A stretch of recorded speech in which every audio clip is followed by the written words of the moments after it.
Hello friends, आप सभी का स्वागत है क्रिस्टल ऑल स्टडी चैनल पर। चलिए आज हम करेंगे क्लास 12 हिस्ट्री चैप्टर 6 के वेरी शॉर्ट क्वेश्चंस और चैप्टर का नाम है भक्ति सूफी ट्रेडिशंस। तो चलिए ये जो क्वेश्चंस होंगे वेरी शॉर्ट होंगे और मैं कोशिश करूंगा कि आपको जल्दी से जल्दी कुछ ही 15 से 20 मिनट में आपको मैं अराउंड 15 से 20 क्वेश्चंस मैं कंप्लीट करा दूं ताकि ये आपके कंप्लीट रिवीजन में हेल्प कर सके। तो चलिए बिना टाइम वेस्ट करें हम स्टार्ट करते हैं क्वेश्चन नंबर 1। चलिए क्वेश्चन नंबर 1 कहता है name the principal deity followed at Puri Orissa. तो चलिए बताइए इसका आंसर क्या होगा। तो इसका आंसर होगा Jagannath a form of Lord Vishnu. Jagannath a form of Lord Vishnu. चलिए क्वेश्चन नंबर 2 कहता है हु वर अलवर्स। तो अलवर्स कौन थे। तो आप वेरी शॉर्ट में बोल सकते हैं कि अलवर्स वर those who emerged in the devotion of Lord Vishnu. और अगर आपको याद करना हो कि अलवर्स और नयनार्स को कैसे याद किया जाए, देखिए मैंने जो आपको ट्रिक याद करा है, अलवर्स में वी आता है तो आपको ये याद रखना है बस कि वी से विष्णु। ठीक है, यही आपको याद रखना है कि अलवर में वी आता है तो वी से विष्णु, अलवर में वी आता है तो वी से विष्णु। चलिए क्वेश्चन नंबर 3 कहता है हु वर नयनार्स। तो devotees of lord Shiva were called Nayanars. ये आपको डायरेक्टली याद हो जाएगा अगर आपको ये पता लग गया कि अलवर्स में वी आता है, वी से होता है विष्णु।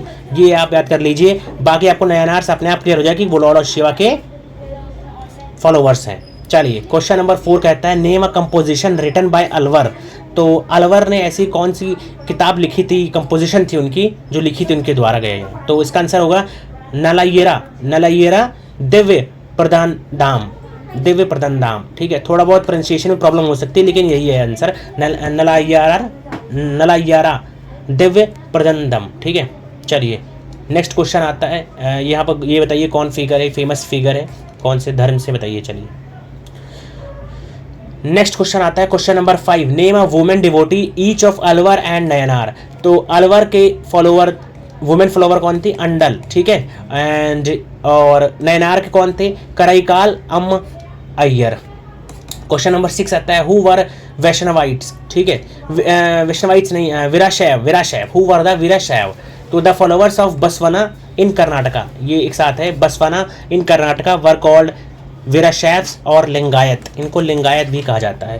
क्वेश्चन नंबर 7 है who challenge the idea of caste and pollution attributed to certain groups by Brahmins. तो इसका आंसर हो जाएगा लिंगायत्स। क्वेश्चन नंबर 8 है who conquered Sindh in 711 AD। तो इसका आंसर हो जाएगा Mohammad bin Qasim and Arab general conquered Sindh in 711। ठीक है, और ये फर्स्ट मुस्लिम इन्वेजन कहा जा सकता है इंडिया, भारत में। ठीक है, हिंदुस्तान में। चलिए क्वेश्चन नंबर 9 कहता है हु वर उलामास। तो उलामास कौन थे, religious scholars of Muslims were called ulamas. They guided the rulers to rule according to the sharia. ठीक है, शरिया क्या है, उनका कानून का नाम है शरिया, लॉ बुक। क्वेश्चन नंबर 10 है which branch of Ismailis developed new modes of communication dissemination ideas derive from Quran. तो इसका आंसर हो जाएगा बहुत शॉर्ट में द खोजास। चलिए क्वेश्चन नंबर 11 कहता है व्हाट इज जियारात क्या है। तो अगर आप इसका आंसर देना चाहें तो इसका आंसर होगा the practice of visiting the tomb shrine of Sufi sheikh was called ziyarat. ठीक है, क्या होता है कि अगर आप किसी सूफी शेख के यहाँ किसी टॉम्ब में जाते हैं, विजिट करते हैं, तो आप उसको क्या कहेंगे, उस प्रोसेस को, उस प्रैक्टिस को क्या कहेंगे, जियारात। चलिए क्वेश्चन नंबर 12 है हु कंपोज पद्मावती को किसने कंपोज किया था। तो इसका आंसर हो जाएगा मलिक मोहम्मद जैसी। क्वेश्चन नंबर 13 है हु प्रिजर्व द कबीर विजाक। किसने प्रिजर्व करके रखा है, तो कबीर पंथ। कौन सा पंथ है, कबीर पंथ, प्रिजर्व द कबीर विजाक इन वाराणसी। चलिए क्वेश्चन नंबर 14 है हु वर द जोगीज कौन थे। तो जोगीज वो थे जो गोरखनाथ जी के और अघोरनाथ जी के जो डिसाइपल्स थे, उनको क्या कहा गया, उनको कहा गया जोगीज। ठीक है, और ये ज़्यादातर नॉर्थ इंडिया में पॉपुलर थे। कहाँ पे, नॉर्थ इंडिया में। And were influence and also influence the Sufi sense. Question number 15 कहता है who brought up Sant Kabir and what are his followers known as. तो संत कबीर को एक वीवर नीरू नाम के और उसकी वाइफ नीमा ने रेजअप किया था। ठीक है, पाला था, और उनके फॉलोवर्स को कहा जाता है कबीर पंथी। चलिए क्वेश्चन नंबर 16 है, what is the position of bhakti in India. तो bhakti is considered as a part of devotion in Indian tradition, one can attain god through this. Bhakti करके आप गॉड सैल्वेशन को प्राप्ति पा सकते हैं, गॉड को प्राप्ति पा सकते हैं। Lord Krishna himself told this in Bhagavad Gita. ये कहाँ बताया है कृष्णा ने? भगवत गीता में। चलिए क्वेश्चन नंबर 17 कहता है, name the two Sufi cents Sufi sects during the rule of Delhi सल्तनत। जो दिल्ली सल्तनत के दौरान दो इंपॉर्टेंट जो सूफी सेंट्स से उनमें आता है, एक आते हैं ख्वाजा मोइनुद्दीन चिश्ती, मोइनुद्दीन चिश्ती, ठीक है, और दूसरा आता है यहाँ पर निज़ामुद्दीन औलिया। चलिए ये दो हो गए इंपॉर्टेंट सूफी सेंट्स। उसके बाद आता है question number 18, why did the Nayanar saints express their opposition towards Jainism and Buddhism. तो the compositions of the Nayanar were marked for their opposition to the Buddhism and Jainism. The historians believe that this hostility was due to the competition for seeking royal patronage. Nayanars were inspired by this feeling. तो आप कह सकते हैं कि जो नयनार्स थे और एक तरफ बुद्धिज़्म और जैनिज़्म थे, तो ये जो नयनार्स थे ये अपोज करते थे बुद्धिज़्म और जैन्स को। क्यों? क्योंकि ये भी चाहते थे कि जो कोर्ट में जो किंग है वो उनके रिलीजन को फॉलो करे, और इसी कारण इनमें कहीं ना कहीं एक तरह का कंपटीशन चलता था। चलिए क्वेश्चन नंबर 19 कहता है, what do you mean by Jimmy. तो जिम्मी क्या है? Jimmy was derive from the Arabic word जिम्मा, और जिम्मा का मतलब होता है प्रोटेक्शन, ठीक है, प्रोटेक्शन, सुरक्षा करना। इन अदर वर्ड्स द जिम्मीज were the protected people, they were non Muslims and included Hindus, Jains, Jews, Christians.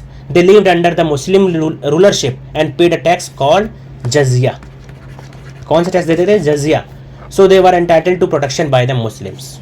और इसी प्रोसेस को क्या कहते हैं? इसी को जिम्मी कहते हैं। जिम्मी का मतलब भी होता है प्रोटेक्शन देना, प्रोटेक्टेड पीपल। चलिए क्वेश्चन नंबर 20 आता है और आज का लास्ट क्वेश्चन होगा, हु वर मलिच्छास। तो मलिच्छास किसे कहा जाता है? तो मलिच्छास word is used for migrating communities, जो कि बाहर से आते हैं या फिर एक जगह से दूसरी जगह जाते हैं। This name indicates that they did not believe and observe the norms of caste society and spoke those languages which were not derived from Sanskrit, जो कि संस्कृत से डेराइव नहीं होती थी, ठीक है। तो ये माइग्रेट करते थे एक जगह से दूसरी जगह। चलिए आज के लिए हमारे पूरे क्वेश्चंस हो गए और आपके लिए आज एक MCQ ऑफ द डे। तो MCQ है आपके लिए, अगर आप इसका आंसर देते हैं तो आप हमारे इस ईमेल आईडी पे अगर आप आंसर देते हैं, ठीक है, cristalinternationals2019@gmail.com पे, तब आपको हमारी टीम जो होगी वो आपको उसी मेल पर कुछ ना कुछ आपको सरप्राइज़ गिफ्ट देगी। और सरप्राइज़ गिफ्ट कुछ भी हो सकता है, आपको वहीं पर सीधा आपकी मेल पर कम्युनिकेट कर दिया जाएगा। लेकिन ये ऑफ़र तभी तक है 24 आवर्स तक के लिए ही ऑफ़र है, ठीक है। तो चलिए क्वेश्चन क्या कहता है, who gave a detailed description of the caste system in India. आप MCQ दे सकते हैं। चलिए MCQ में आता है Al-Biruni, Ibn Battuta, Chand Bardai and बान भट्ट। आप इसके में से जो भी आपको आंसर लगे आप हमें मेल पे कर दीजिएगा। चलिए हमारी टीम आपको कांटेक्ट करेगी। और अगर आपको कोई PDF चाहिए तो आप प्लीज़ हमें PDF चाहिए तो हमारे टेलीग्राम चैनल को ज्वाइन कर लें, कास्ट क्रिस्टल ऑल स्टडी नाम से। चलिए थैंक यू आज के लिए, आपका बहुत बहुत धन्यवाद।